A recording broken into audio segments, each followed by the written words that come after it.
Hi friends, welcome to my channel. இன்றைக்கி நம்ம சேனலில் என்ன பார்க்க போகிறோன்னா பொரியரிசி உருண்டை.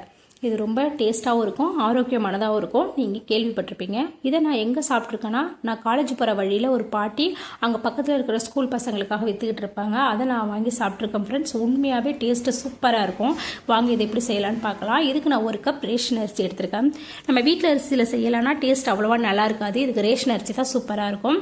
இதுக்கு நான் அடுப்பை பற்ற வச்சுக்கிட்டு ஒரு கடாயை சூடு பண்ணி எடுத்துக்கிறேன். இதில் நம்ம ஒரு கப் ரேஷன் அரிசியை வறுத்து எடுத்துக்க போகிறோம். இதை நம்ம சிம்லேயே வச்சு தான் வறுத்து எடுத்துக்கணும். ஹை ஃப்ளேமில் வச்சோம்னா கருகி போயிடும். கருகிட்டுனா இதோட ஸ்மெல்லும் நல்லா இருக்காது, இதோட டேஸ்ட்டுமே நல்லா இருக்காது. சிம்லேயே வச்சு வறுத்து எடுத்துங்க ஃப்ரெண்ட்ஸ். இந்த கன்சிஸ்டன்சியில் வர அளவுக்கு வறுத்து எடுத்துக்குங்க. இதுக்கப்புறம் நம்ம தனியாக ஒரு பிளேட்டில் கொட்டி ஆற போட்டுக்கலாம். நம்ம இந்த கடாயிலே வச்சுட்டாலும் அந்த ஹீட்லேயுமே இது கருகி போயிடும். அதுக்கப்புறம் அடுப்பை ஆன் பண்ணி அடிக்கணமான ஒரு பாத்திரத்தை வச்சுக்கோங்க. இதில் நம்ம வெள்ளைப்பாகு ரெடி பண்ண போகிறோம். வெள்ளைப்பாகு ஒரு கப் அரிசிக்கு ஒரு கப் வெல்லங்கிறத ரேஷியோ. இதே கப் அளவுக்கு நான் தண்ணி சேர்த்து இதுக்கு நான் பாகு எடுத்துக்க போகிறேன். பாகு நமக்கு கம்மி பதம் வரணுங்கிற அவசியம் கிடையாது. இந்த வெள்ளத்தில் உள்ள தூசி நமக்கு ஃபில்டர் ஆகி வரணுங்கிறதுக்காக தான் இந்த வெல்லமும் தண்ணியும் கரைஞ்சி ஒரு தண்ணி ஆகிற பதம் வந்ததுமே நமக்கு போதும். பாகு கம்மி பதம் வேணாம். இது மாதிரி இந்த வெல்லம் தண்ணியில் கரைஞ்சதும் நம்ம தனியாக ஒரு ஃபில்ட்ரு பண்ணி எடுத்து வச்சுக்கலாம். இதுக்கப்புறம் நம்ம அரைச்சிக்கலாம். வறுத்து வச்சுருக்கிற அரிசியை இந்த கன்சிஸ்டன்சியில் அரைச்சி எடுத்துக்கலாம். கொஞ்சம் குறைன்னு தான் இருக்கும்.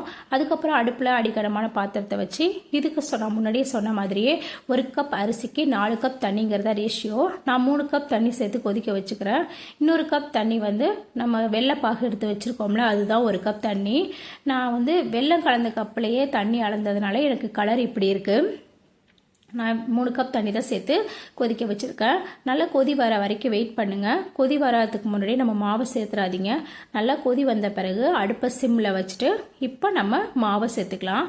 மாவை ஒரே தடியாக சேர்த்துறாம கொஞ்சம் கொஞ்சமாக சேர்த்து ஒரு கரண்டி வச்சு கிண்டி விட்டுங்க ஃப்ரெண்ட்ஸ். கரண்டி கிண்டி விட்டு கொஞ்சம் கொஞ்சமாக மாவை சேர்த்துக்குங்க. மாவை சேர்த்து நல்லா கிண்டி விடுங்க ஃப்ரெண்ட்ஸ். அடி பிடிக்காத அளவுக்கு கிண்டி விடுங்க. நம்ம போட்டதுமே அது திக்காயிடும். போட்ட கொஞ்சம் நேரத்தில் அது திக்காகிற மாதிரி இருக்கும். அதனால நல்லா கரண்டி விட்டு அடி பிடிக்காமல் கிண்டி விட்டுக்குங்க. நான் போட்டதுலேருந்தே கரண்டி வச்சு கிண்டி விட்டுட்டு தான் இருக்கேன். அப்படி இருந்தும் ஓரத்தெல்லாம் கட்டி ஆகுது பாருங்கள் ஃப்ரெண்ட்ஸ். அதெல்லாம் நல்லா கரண்டி வச்சு நல்லா கிண்டி விட்டுங்க. அடி பிடிச்சிட்டுனா இதோட டேஸ்ட்டும் நல்லா இருக்காது, ஸ்மெல்லும் நல்லா இருக்காது. அதுக்காக தான் நான் அடிக்கடி சொல்கிறேன், அடி பிடிக்காமல் கருகிக்காமல் பார்த்துங்கன்ட்டு. இந்த ஸ்டேஜில் நம்ம எடுத்து வச்சுருக்கிற வெள்ளைப்பாகு சேர்த்துக்கலாம். நான் சொன்ன மாதிரி 3 கப் தண்ணி சேர்த்துட்டேன். இப்போ 1 கப் வெள்ளைப்பாகு சேர்த்ததும் 4 கப் அளவு கரெக்ட் ஆகிடுச்சு. நமக்கு தண்ணி சேர்ந்ததும் வெள்ளைப்பாகு சேர்ந்ததும் தண்ணியாக இருக்கிற மாதிரி இருக்கும். ஆனால் போட்ட கொஞ்சம் நேரத்துலேயே அது திக்காயிடும். இந்த ஸ்டேஜில் நம்ம ஏலக்காய் சேர்த்துக்கலாம். உங்களுக்கு ஏலக்காய் டேஸ்ட்டு பிடிக்கணும் சேர்த்துக்குங்க, இல்லைனா ஸ்கிப் பண்ணிக்கலாம். அப்புறம் ஒரு பிஞ்ச் உப்பு சேர்த்துக்குங்க. உப்பு எதுக்குன்னா நம்மளோட இனிப்பு சுவையை கொஞ்சம் தூக்கலாக்குங்கிறதுக்காக தான் நம்ம உப்பு சேர்த்துக்கிறோம். அதுக்கப்புறம் போட்ட கொஞ்சம் நேரத்துலேயே அது பாருங்கள் இந்த கன்சிஸ்டன்சியில் நமக்கு கிடச்சிரும். பாத்திரத்துலேயே ஒட்டலை, நல்லா சூப்பராக இருக்குல்ல. இதுக்கப்புறம் நம்ம என்ன பண்ண போகிறோம், நம்ம கை பொறுக்கிற சூடு வர அளவுக்கு கொஞ்ச நேரம் இதை ஆற விடலாம் ஃப்ரெண்ட்ஸ். ஆறுனதும் நம்ம கையில் கொஞ்சம் நெய் தடவிக்கலாம். நெய் எதுக்குன்னா அப்போ தான் மாவு நம்ம கையில் ஒட்டாமல் வரணுங்கிறதுக்காக நெய் தடவி இதில் கொஞ்சம் மாவு எடுத்து உருண்டை பிடிச்சி நான் ஒரு மூடி தேங்காயை துருவி ஒரு தட்டில் பரப்பி வச்சுருக்கேன். அதில் இந்த உருண்டையை எல்லா பக்கமும் தேங்காய் படுற மாதிரி உருட்டி எடுத்துக்கிட்டா அவ்வளோதான் ஃப்ரெண்ட்ஸ், நம்மளோட சுவையான பொரியரிசி உருண்டை தயாராகிடும். என்னோட பசங்க ரொம்ப விரும்பி சாப்பிட்டாங்க ஃப்ரெண்ட்ஸ்.